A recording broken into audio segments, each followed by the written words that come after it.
passamos a apresentar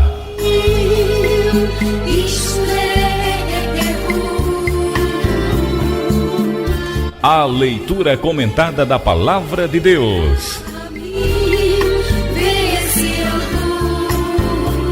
Programa Momentos com Jesus.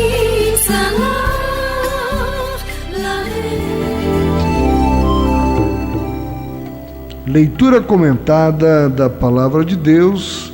Vamos ler e comentar o livro de Atos dos Apóstolos, o capítulo 13, a partir do versículo 1. Atos 13, a partir do verso 1.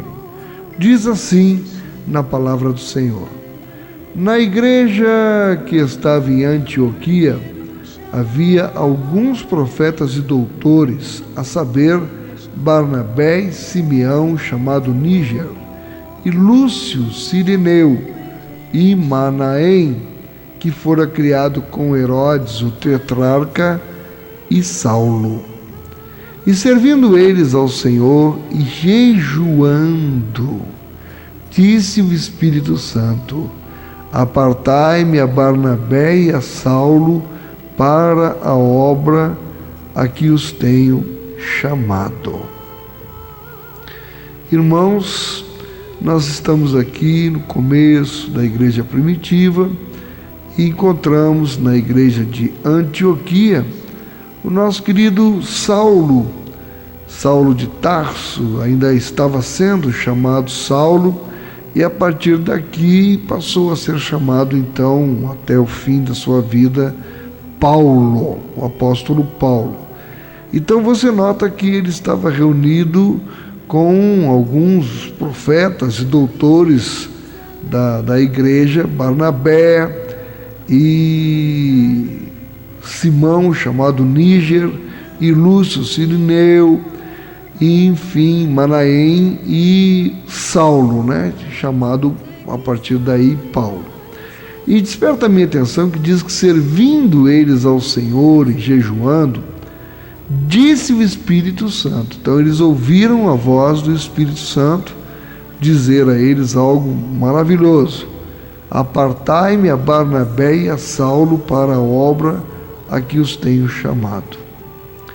Apartai-me Barnabé e a Saulo. Irmão, a igreja separou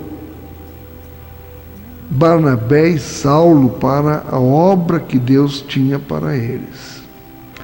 Separar significa apartar, mas para um propósito especial. Nós também devemos separar os nossos pastores, missionários e obreiros cristãos para suas tarefas. Nós também podemos usar o nosso tempo, dinheiro e talentos para a obra de Deus. Pergunte a Deus o que é que Ele quer que você separe para Ele. E esse foi o início da primeira viagem missionária de Saulo. Passou a ser chamado Paulo, como eu disse, a partir daqui. E nós vemos que a igreja ela estava envolvida no envio de Paulo e Barnabé. A igreja estava envolvida para enviar Paulo e Barnabé, mas o plano era de Deus. E por que é que Paulo e Barnabé, diz no verso 3, que eles jejuando e orando e pondo sobre eles as mãos, os despediram, e assim estes, enviados pelo Espírito Santo, desceram a Seleucia e dali navegaram para Chipre, e chegados a Salamina, anunciavam a palavra de Deus nas sinagogas dos judeus e tinham também a João como cooperador. Por que é que eles foram enviados a estes lugares? Primeiro, porque foi o Espírito Santo quem os dirigiu. Segundo, eles seguiram pelas estradas do Império Romano, o que tornou a viagem mais fácil. Terceiro, eles visitaram populações e centros culturais importantes a fim de alcançarem tantas pessoas quanto fosse possível. Quarto, foram às cidades que possuíam sinagogas. Falaram primeiro aos judeus com a esperança de que estes recebessem a Jesus como o Messias e ajudassem a divulgar as boas novas aos demais povos. No verso 5, diz que eles chegaram a Salamina, anunciavam a palavra de Deus nas sinagogas dos judeus e tinham também a João como cooperador. É importante frisar que esse João não é o apóstolo João, aqui é João Marcos, que era primo de Barnabé. Barnabé levou seu primo João Marcos. Esse rapaz, João Marcos, mais adiante, ele por estar envolvido com as viagens missionárias e convivendo com os apóstolos, com o apóstolo Paulo também, ele e com Lucas, né, que se juntou depois a essa turma aqui, ele tornou-se o evangelista que nós conhecemos por Marcos. Então, João Marcos estava cooperando com Barnabé e Saulo. E diz na sequência que, havendo atravessado a ilha até Pafos, acharam um certo judeu mágico, falso profeta, chamado Barjesus, o qual estava com o procônsul Sérgio Paulo, varão prudente. Este, quer dizer, o procônsul, chamando a si Barnabé e Saulo, procurava muito ouvir a palavra de Deus. Que bom, né? Uma autoridade chama Barnabé e Saulo e queria ouvir a palavra de Deus. E olha o que diz no verso 8: mas resistia-lhes Elimas, o encantador, porque assim se interpreta o seu nome, é o Barjesus, né? Procurando apartar da fé o procônsul. Irmão, que cena! Barnabé e Saulo querendo pregar para o procônsul. E o amigo do procônsul, que era judeu, mas era um falso profeta, ficava se intrometendo e impedindo que o procônsul assimilasse a palavra de Deus. Eu acredito, irmãos, pelo que a Bíblia deixa transparecer, que ele deve ter perturbado demais. Por quê? Diz aqui no verso 9: todavia Saulo, que também se chama Paulo, cheio do Espírito Santo, aqui eu destaco para essa expressão, nosso querido Paulo, ele estava lá numa missão, enviado pelo Espírito Santo, cheio do Espírito Santo, pregando a palavra, e o outro lá se intrometendo, não é? E atrapalhando a pregação. E aqui Paulo faz algo surpreendente. Cheio do Espírito Santo, fixando os olhos nele, disse: ó filho do diabo, cheio de todo o engano e de toda a malícia, inimigo de toda a justiça, não cessarás de perturbar os retos caminhos do Senhor?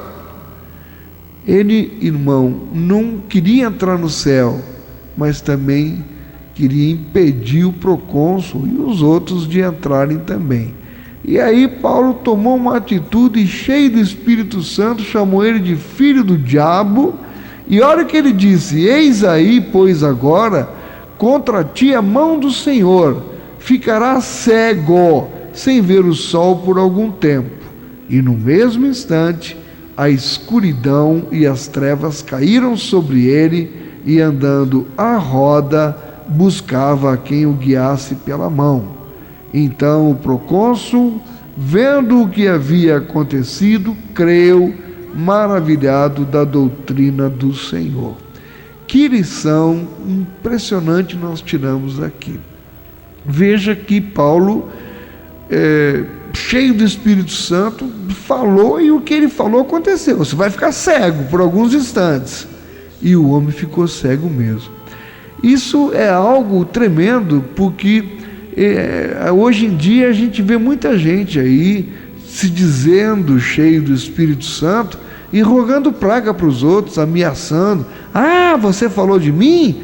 pois você vai descer a cova. Eu já ouvi muito isso, já vi no rádio inclusive, quem está falando de mim vai descer a sepultura, você vai descer a cova, não toquei nos meus ungidos.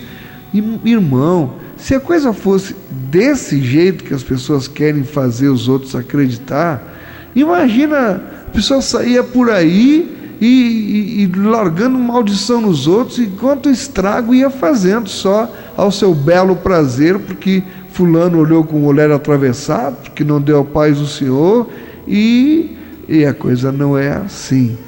Paulo teve que usar da autoridade que o Espírito Santo lhe conferiu naquele momento. É um dom. E eu encerro esse comentário despertando a sua atenção para o que diz em 1 Coríntios capítulo 12 e versículo 7. A manifestação do Espírito é concedida a cada um visando a um fim proveitoso. Aqui a gente consegue compreender então como é que o Espírito se manifesta através de alguém que está realmente sendo usado pelo Espírito Santo, mas sempre, irmão, sempre, o Espírito de Deus ele vai agir com um fim proveitoso, não para que alguém se vingue de outro alguém.